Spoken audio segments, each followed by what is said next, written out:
Hi everyone, Jade from Career Journey Professional again. I'm based in Sydney, helping you to find and land in a career that is meaningful and purposeful for you, which means it's aligned with your personality, utilizing what you're good at, and get you out of bed, excited, passionate about the job on a daily basis.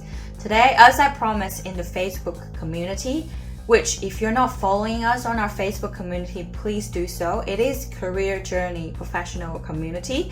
So there I will be sharing more insights, small tips, live videos, and more debate and discussion over there. So please do follow us. The topic today is actually, after reading the 2019 Australian Government Job Report, some of the insights I want to share to you if you're watching this, which is people who are thinking to, maybe you're going through career transition, maybe you're thinking to change your career direction, maybe you want to step up your game, you want to have more competence, you want to be stronger for your position in your career, how to equip yourself stronger for the future changes to come in the employment trend. Or if you're just fresh out of the school and looking for a career direction for yourself. Let's get started. So some of the booming industries for Australia, which we can't avoid, compared to last 5 years, our top 5 are healthcare and social assistance. We have retail trade, we have construction, we have technical professional services, and also education and training. So within those categories, what I want to specifically touch on, I guess, is healthcare and social assistance, which has been and will be the top industry, the booming industry, to continuously generate more employment opportunities if you are thinking to look for a job in that area, or maybe having your career transitioned into that. So what are the statistics really like? There are more than 20%, 21% actually, increase of job opportunities compared to 2013, which is more than 5 years ago. Particularly like jobs like registered nurse, age and disabled carers, child cares, nursing support, and personal care carers, receptionists. I do have a few clients, they're going through career transition, especially mom, if you're looking for a career-life balance. Also, combining your love for kids, childcare is a good industry. But you do have to go through some training and getting that right certificate before you get started, or even starting your own education. Childcare facility as well. That's one of the things I want to touch on. It's definitely a good industry to consider for yourself. A second one is professional, scientific, and technical services. It has been and still will be as well. More than 19% increase in terms of employment opportunities again compared to 2013. So the top jobs in this category, including accountants, software and application programmers, solicitors, graphic and web designers and illustrators, as well as management and organizational analysts. So again, a lot of the skilled migrants or people who probably have international background will fall into this category. It is still employing professional people in that sense, accountants, IT people, graphic designers. This emerging digital media trend is definitely a good industry consider. And also financial and insurance services as well.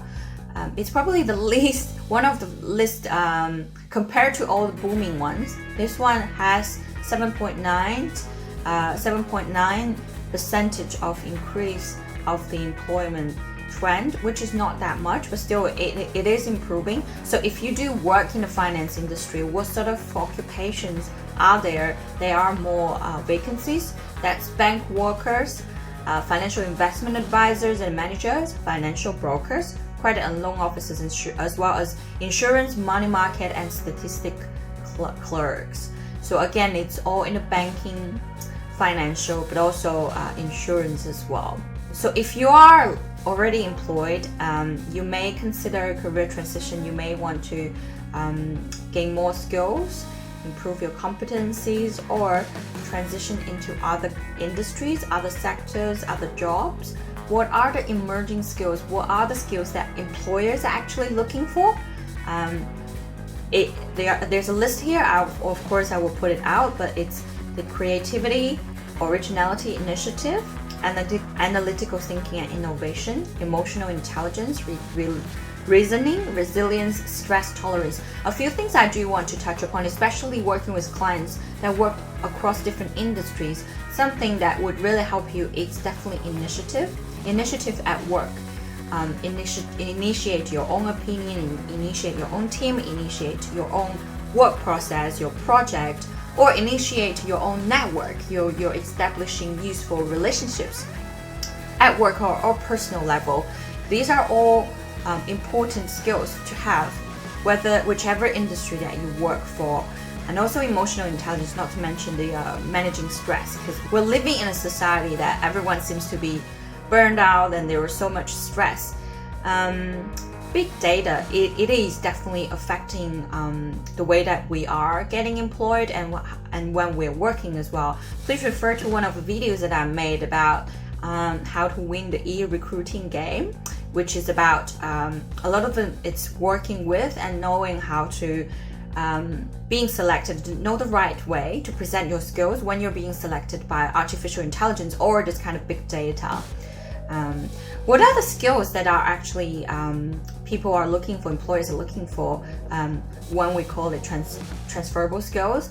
Definitely multitasking, positive disposition, English, like working with proper professional English, energetic, as well as communication for sure, organization skills, computer skills, time management skills, and teamwork, collaboration, as well as problem solving skills. Another group of people that my clients do fall into the categories are managers. So if you are wanting to become a manager, or down the track of your career you do want to become a manager, or if you're looking for manager opportunities in the job markets, managers, so on a compared to last 5 years, there are 7.6 in increase of managers vacancy. 32% of them are regional. 34% of those roles are actually self-employed, which means managers, there are a lot more managers in the entrepreneurial world. So leaving the other industries, probably having a more linear hierarchy, not that much, but it's still around 7%. So if you are becoming, or if you are promoted as a manager, well done. What sort of manager have more vacancies?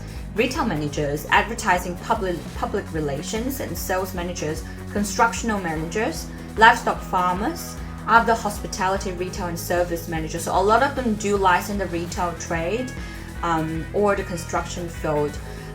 This is why while consulting with my client, one of the things is I would advise them to look at the hierarchy in their industry to consider if that is viable, or if there are other choices. You can become an expertise or a contractor, but still having good salary and having autonomy. So if that's something you want to consider, do consider both sides as well. So, and then we move on to people who are actually trying to find a job. The top 3 tips for employer feedback in terms of how you can get a higher chance of getting employed is do not wait until application close. Of course, get your application in early. 72% of vacancies are filled within a month, 22% are filled within a week. And also get ready for interview. This is something I always stress with my clients as well. Prepare, plan, practice a presentation. It is so important, and it's so different from when you're thinking about it and compared to when you're actually talking about it. And you're not trying to remember a very long script. It has to be authentic points from your point of view. So when you're preparing, you probably want to have just some key points. And practice, especially if you can do it with someone professional or in a professional setting, for use yourself to feel that and to practice in that way as well. If you cannot find a job after applying for numerous applications, keep getting rejected, no one get back to you, you need to look at your approach. Is your approach working? You may want to try a different location. You may want to try, in terms of full-time, maybe you want to try casual or contractor. Having that experience first, get into that organization first before you can secure something full-time. And whether your expectations are realistic, it is unlikely that you will start at the top. And also tapping into your networks and ask around. Again, I cannot stress how important it is to utilize your network or to develop or start to develop your network for getting more better job opportunities. So again, like last year I shared what sort of sources help you to find a job. So 58% is, of course, from recruitment and company websites. So from the, let's say, traditional job seeking websites. 11% is from social media. That's like Facebook, Twitter, which Facebook is already offering people to hire online as well. Newspaper, the traditional way. And also 32% word of mouth, which is again very, very important to utilize your network. And if you haven't, start to utilize your network, your alumni, your family, your relations, your previous colleagues maybe, and also your classmates. Again, I've made a video on this, how to naturally expand your network.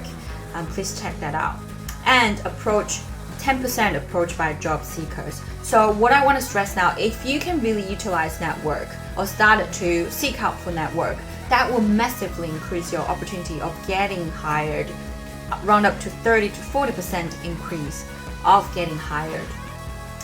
And what's the last one that I would strongly again suggest in job seeker if you are looking for one to consider? 75% of employers do consider experience the most important thing in Australia again. So like we mentioned before, if your approach is not working, applying full-time is not really working out, trying to find any possible way to get the local relevant experience to the position that you are looking for. It could be part-time, it could be internship, it could be contractor, any possible way to get experience, because experience is the key, the one simple key for you to get into the job that you really want. That's it, guys. Something to share. And again, if you do want to work one-on-one with me, I work with a limited number of people on a weekly basis. So reach out to me, see if we get along and if we can work together. If not, I do have online training and courses, and there's a small course called 5 Days to Encounter Your Purposeful Career. It's getting launched. I'm very excited. Please do check it out, and please do comment below, subscribe, like the video, and follow us on Facebook. I'll see you next video. Bye.